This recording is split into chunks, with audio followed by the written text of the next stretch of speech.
If you have education and knowledge, that's power. No one can take that from you.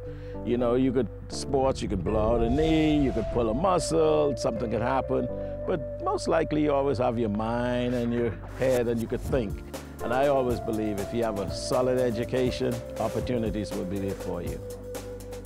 I'm a very curious person, and I've always wanted to seek intellectual curiosity and really expand my knowledge at all parts of my life. And when I got to college, a lot of people said that you can't take pre-med classes and be an All-American football player.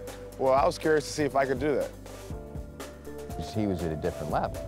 I mean, he was you know, truly a great athlete and a great football player, and his work ethic, you know, was tremendous. He was a kid who led by example in that he would outwork everybody.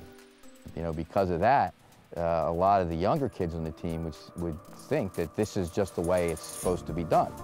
He's just very special, and but the nice thing is that he rubbed off on other kids.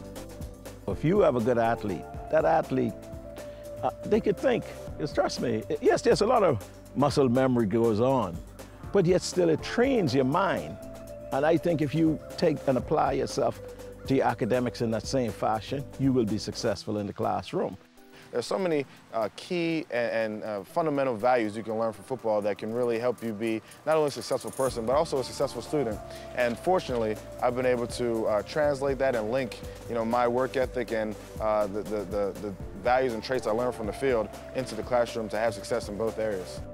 When I found out that I was a worthy candidate, so to speak, or I could possibly make a go for a Rhodes Scholarship, I went full throttle, 100% ahead. When he said that he was going to apply for the Rhodes Scholar, and I was, again, taken back and said, well, hey, good luck to you, and I know you can do it. Majoring in pre-med as an undergraduate and playing football, it was never a question of whether, oh, it may be too hard. Some people may not have done it. I believe if you set these goals high, and your kids continue to try to achieve them, even if they don't, they're still way ahead of the game. Well, you know, initially when I heard that the Rhodes Scholarship final interview was going to be on November 22nd, I said, there's no way I can miss a game. I'm the starter. Guys look up to me. And I said, now, hey, you got a tough decision to make now. I mean, you know, that Rhodes Scholarship, that is not something you walk away from. But as time got closer and I started to realized that this Rhodes Scholarship was incredibly instrumental to my growth as a person and a difference maker in this world, I realized that, hey, this Rhodes Scholarship, I have to go to this interview. I really do.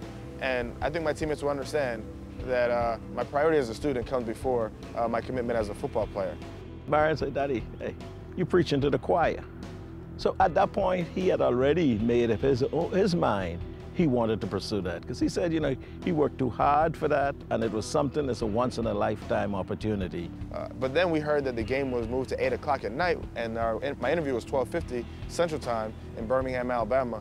So we tried to figure out the logistics of how we can get from Birmingham to College Park, Maryland, and play in the game in time. Fortunately, it worked out. I won the scholarship, got up to the game, we won the game. Just a remarkable day all around, and my family was there in College Park, Maryland to enjoy it with me. That really made it that more rewarding, that more fulfilling. He can always go to play football. Yes, it might affect him and where he's drafted, but that sacrifice is minimal compared to the gains he's going to make being a Rhodes Scholar. Going to Oxford for a year and then coming back to the NFL, there was never a question because, well, it's unprecedented. You know, you can do it. To see him get to that point, it was, I couldn't be prouder. Go. Myron was the type that said, okay, I've met my goal for today. Let me see if I can help other people meet their goals for today. I really see him being a person who changes people's lives for the positive. He's so influential, and he's just such a great leader that you know, he has that ability on people.